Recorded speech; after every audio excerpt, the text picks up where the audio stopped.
Terima kasih kami sampaikan kepada Al-Ustadz Hadani yang telah memandu proses wisuda dari tingkat ibtida sampai dengan tingkat aliyah. Hadirin hadirat rahimakumullah. Maka tadi berakhir prosesi wisuda. Di malam hari ini kita bermunajat memohon kepada Allah yang akan dipimpin oleh beliau Syekhina wa Murabbi Rabbina Romo Kiai Haji Ahmad Haris Shadaqah. Kepada beliau kami haturkan.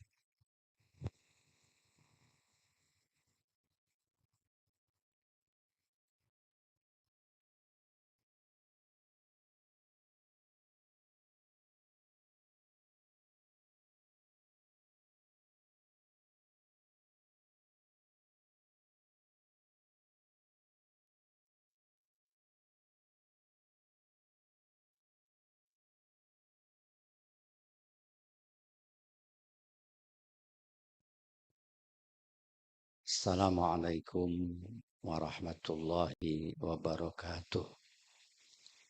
Alhamdulillah alladzi 'allama bil qalam 'allamal insana ma lam ya'lam. Wassalatu wassalamu ala sayyidina wa maulana Muhammadin khairil anam wa ala alihi wa ashabihi ya nabi'il ulumi wal hikam.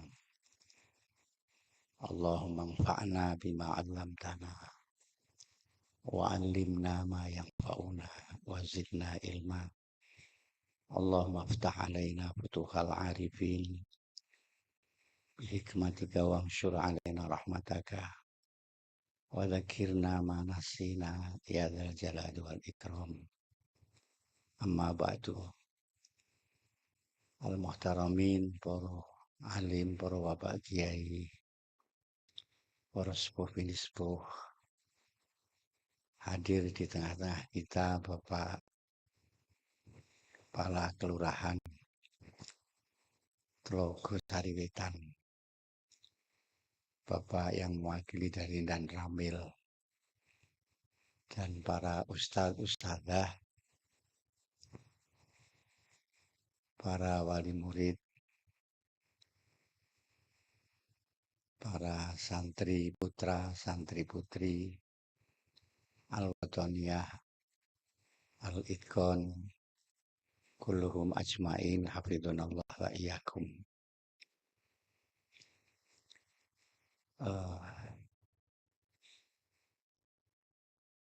Kula dipun suwun sepadas donga berkah kangge para anak-anak. Tapi gen sisandene semakin bengi subuhan ning kene kula arep nambah sithik ngomong.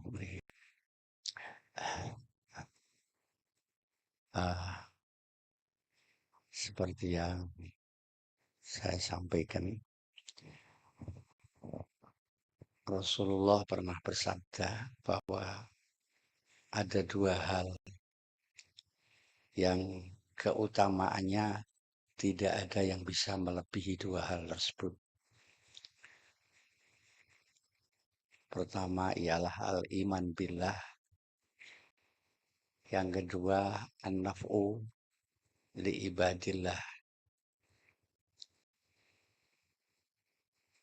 Iman marang pangeran, sing ping pindho memberikan manfaat kepada orang lain.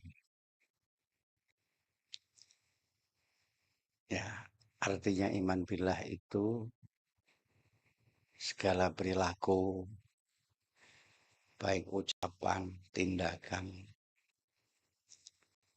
apapun secara pribadi maupun bertemu dengan orang banyak, selalu dilandasi iman kepada Allah Subhanahu wa taala. Ingkang kaping kalih an-naf'u li ibadillah, memberikan manfaat pada hamba-hamba Allah. Dimanapun berada untuk anak-anakku, terutama besok pada saatnya kalian pulang ke rumah, diharapkan keberadaan kalian itu selalu memberikan manfaat pada orang lain.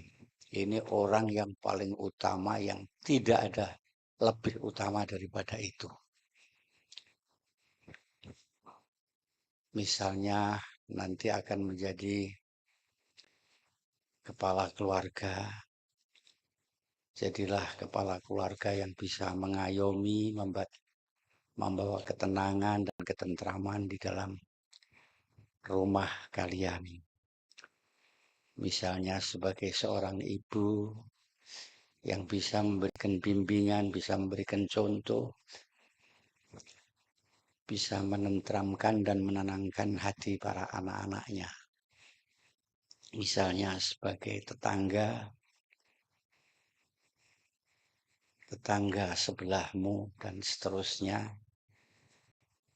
merasa tenang, tentram dengan keberadaanmu. Ayem ono kae, ayem ono kae. Demikian juga sebagai Pak Lurah barangkali, Anaf uli ibadillah, bisa memberikan ketenangan, kesejukan, perlindungan kepada rakyatnya, keadilan, itu namanya an-naf'u li ibadillah. Allahumma amin Pak Lurah ya. Tentu juga sebagai para guru, itu bisa seperti itu.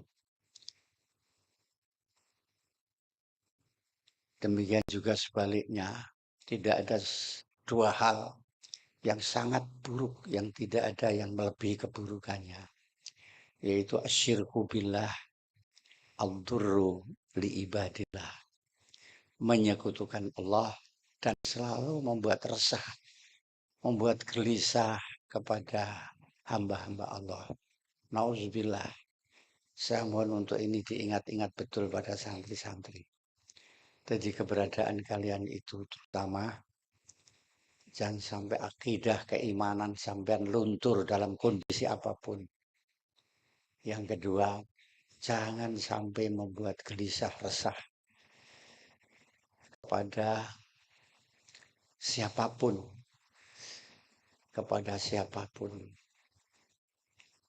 Karena ini perilaku yang paling buruk, yang tidak ada lebih buruk daripada itu. Maka kita harus berusaha ciptakan dimanapun kita berada. Jadi wong sing manfaat sebagaimana Rasulullah sabdakan, khairun nasi anfa'uhum linnas. Sebaik-baik manusia itu orang yang memberikan manfaat kepada orang lain. Penting untuk diingat. Baik ucapanmu, kata-katamu diharapkan bisa menyejukkan dan menenangkan. Apalagi perilakumu jangan sampai menyakiti. Sayyidina Ali pernah berwasiat kepada kita. Ya, wasiatnya Sayyidina Ali, kowe nek kumpul karo wong miskin, aja ngomong soal duitmu, aja ngomong soal bandamu. Sebab orang miskin itu dengan kemiskinannya sendiri sudah tersiksa dia. Apalagi kemudian ketika kamu ngomong soal mobilmu, soal Alphardmu, dia akan lebih sedih lagi. Kemudian kalau kamu ketemu dengan anak yatim, jangan bicara soal orang tuamu. Kalau kamu ketemu dengan orang sakit, jangan pamer kesehatanmu. Misalnya tilik koncon terus tabrakan loro ning rumah sakit, sirai dibuntel, tangane dicangklong, sikile dibuntel nganggo cangklekan. Kemudian kamu joget-joget ning ngarepe, sehat. Itu sangat menyakitkan hati mereka. Demikian juga kepada orang-orang yang menang, jangan bicara kemenanganmu di hadapan orang yang kalah. Kekalahan itu sendiri sudah merupakan kesedihan. Jangan ditambah dengan pamermu. Ya itu termasuk santri-santri sing wis entuk judu, aja pamer karo sing ije mardut ronarene aja. Sing duwe bojo aja pamer bojone karo sing urung duwe. Sing bojone loro aja pamer karo bojo wong kancamu sing bojone siji. Seterusnya, pokoknya kita harus hindari semua sikap kita itu atau ungkapan kita itu sampai menyakitkan orang lain. Kemudian pesan saya yang terakhir sebagai satu peringatan bahwa ini adalah peringatan, warning dari para sesepuh kita, para ulama-ulama kita, bahwa al-insanu a'da'u ma jahilu. Manusia itu adalah musuh dari kebodohannya sendiri. Coba diangen-angen, digagas-gagas. Kita sering menghadapi sesuatu, merasa was-was, ragu, bimbang karena kita tidak ngerti masalahnya. Kalau kita ngerti, kita akan pede, percaya diri. Ya, seperti tadi saya ceritakan, anak-anak pondok, dia ada apal. Mumet ngapal kira iso-iso. Jauh-jauh itu sudah pamit. Saya akan istirahat di rumah. Menjelang ini saja, menjelang apa itu namanya? Menjelang imtihan ini. Ditelisak-telisik nopo bocah kayak kok arep bali. Ketemu masalah mergo rapal. Mergo rapal dia pulang dia takut. Satu contoh kecil nek wong iki kok orang ngerti, iki mesti takut. Sampeyan diundang Pak Lurah, ndak ngerti masalahnya, mesti sangka omah wis daduk-daduk arep apake karo Pak Lurah. Arep didukani piye? Jebul arep diparingi duit misalnya kan ngene. Tiwas kene di karena masalahnya sebelumnya tidak ngerti. Ini akan sampean alami dalam persoalan apa saja. Sampean musyawarah dengan teman-teman kalian misalnya. Sampean merasa tidak ngerti, sampean nggih takut datang. Malu rasanya datang, maka dihindari itu. Sampean punya persoalan apa saja. Persoalan pribadi atau persoalan apa. Kalau kamu tidak ngerti masalahnya, pasti kamu akan cemas. Karena segala sesuatu itu pasti ada sebabnya. Kamu merasa cemas, kamu merasa kagum, kamu merasa gumun karena tidak ngerti sebabnya. Andai kata ngerti sebabnya, tidak akan ada lagi rasa kagum, tidak ada lagi rasa takut. Man arafal ajib, fala ajibalah. Idza harus sabab, zalal ajab. Wa ilam yadhari sabab, yadamal ajab. Wantasyaral khbar, kantisyari dzubab. Ini dalam satu makalah ada kayak begitu. Maka anak-anak di dalam menghadapi permasalahan kehidupan ini harus ngerti. Jangan tergesa-gesa. Misalnya kamu berada di satu tempat, jangan bergesa-gesa dulu mengambil sikap, pelajari dulu seperti apa masyarakatmu. Diukur dulu dirimu sendiri sampai sejauh mana kemampuanmu. Barulah kamu bicara, jangan tergesa-gesa. Man ta'ajjala qabla awani uqiba bihirmani. Ini paling repot memang kalau kita ketemu dengan orang bodoh. Saya pesan kepada santri-santri. Kalau ada makalah, latak tarib salah satan. Kamu jangan dekati 3 hal. Pertama kali jangan kamu dekati kuda itu dari belakang. Kalau kamu mendekati kuda dari belakang, kamu pasti akan disepak. Jangan dekati banteng itu dari depan. Kalau kamu mendekati banteng dari depan, kamu akan diseruduk. Yang paling sulit ini, jangan dekati kan orang bodoh. Karena orang bodoh itu kalau kamu dekati, dari sisi manapun kamu repot. Dari depan, dari belakang, dari kanan, kiri, mesti merepotkan itu. Apalagi sampai kepada radius rajulun la yadri wa la yadri annahu la yadri. Orang yang tidak mengerti, tapi dia tidak paham kalau dirinya tidak ngerti. Sampai-sampai Al-Ghalayani pesankan farfudu. Kalau ketemu orang seperti ini, merepotkan, maka buanglah. Jangan sampai anak-anak saya mengalami seperti ini. Maka mumpung kalian masih ada kesempatan, ya anak sekalian, mumpung masih ada kesempatan, marilah kejar, kejar ilmu itu sebanyak-banyaknya, sekuat-kuatnya. Sudahlah, tidak usah pikir nanti di rumah saya mau jadi apa. Insya Allah dimanapun kalau kalian itu bermanfaat pasti akan kopen, pasti akan kajen, pasti akan terhormat dimanapun Anda berada. Ada sabda Rasulullah ketika Rasulullah ditanya oleh salah seorang sahabat, ya Rasulullah, anta afdalu qaumi, panjenengan itu orang yang paling mulia di antara kaum kami. Sabda Rasulullah, in kana laka aqlun falaka fadlun. Kalau kamu punya akal cerdas, maka akan punya keunggulan di dalam masyarakat. Wa in kana laka malun falaka hasabun. Kalau kamu punya harta, kamu punya gengsi. Wa in kana laka dinun falaka tukon. Kalau kamu punya agama, maka kamu akan punya takwa. Wa in kana laka muru'at wa in kana laka khulukun falaka muru'atun. Kalau kamu punya budi pekerti, maka kamu akan punya harga diri. 4 ini kita harapkan untuk bisa kamu capai. Lana aklun, walana dinun, walana malun, walana malun, walana khulukun. Kalau toh mesti harus dikurangi, kurangilah yang walana malun.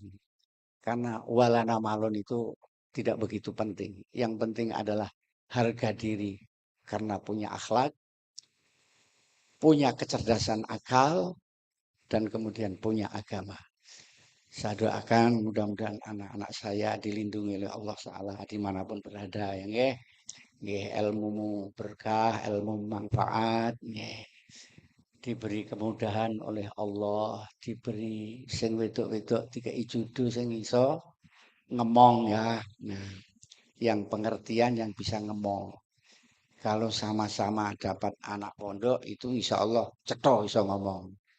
Mulakno nek ditakokke karo cah pondok aja nolak. Itu yang sudah ngerti rahasia di pondok seperti apa. Sing lanang-lanang juga begitu. Kami harapkan hati-hati nang apa meneh zaman saiki jangan mudah kita larut dengan keadaan. Jangan mudah kita bicara sesuatu yang kita tidak ngerti. Bicaralah setelah kamu pelajari. Karena kata Sayyidina Ali, ya'rifil haq minal haq, wala ta'rifil haq minar rijal. Ketahuilah yang hak itu dari materi haknya. Jangan kamu ketahui hak itu dari kata orang.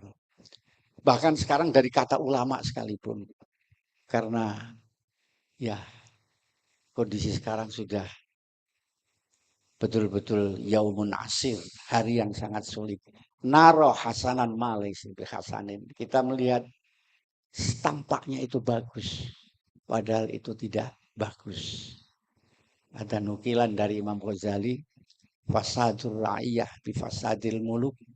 Rusaknya rakyat adalah karena rusaknya pemerintah. Wa fasadul muluk bifasadil ulama. Rusaknya pemerintah karena rusaknya para ulama. Rusaknya ulama karena bihubbil jah. Wa bihubbil mal. Senang harta dan senang tahta. Ini rusaknya. Kalau kita menjadi ulama tidak berkualitas, maka bisa juga menjadi ulama yang ya orientasinya hanya kekuasaan, pengaruh dan harta. Nauzubillah, maka kita sendiri harus ngerti. Seperti yang sekarang sedang rame-rame soal Ba'alawi, soal nasab. Kalau Anda tidak paham, tidak usah ikut bicara. Kalau Anda ingin paham, pelajari dulu sebenarnya bagaimana, baru bicaralah. Insya Allah Anda akan selamat. Dan ketahuilah yang paling akhir, ketahuilah sampai di mana kemampuanmu nanti di rumah. Ditayang. Wong ki kudu ngerti awake dhewe aku iki kaya apa, ilmuku kaya apa. Sehingga nanti tidak keweleh. Rumangsamu kowe iki pinter, tiba-tiba di rumah itu dikumpul dengan orang-orang yang lebih pinter yang kamu tidak paham. Akhirnya kamu akan keweleh sendiri. Mudah-mudahan tidak terjadi pada santri-santri saya. Amin ya rabbal alamin. Allahumma ya Allah ya mujibas sailin. Yassir lana mutaba'atas salihin wa adim lana barakatihim wa hikna fi zumratim wahdina hudahum. Allahumma ya Allah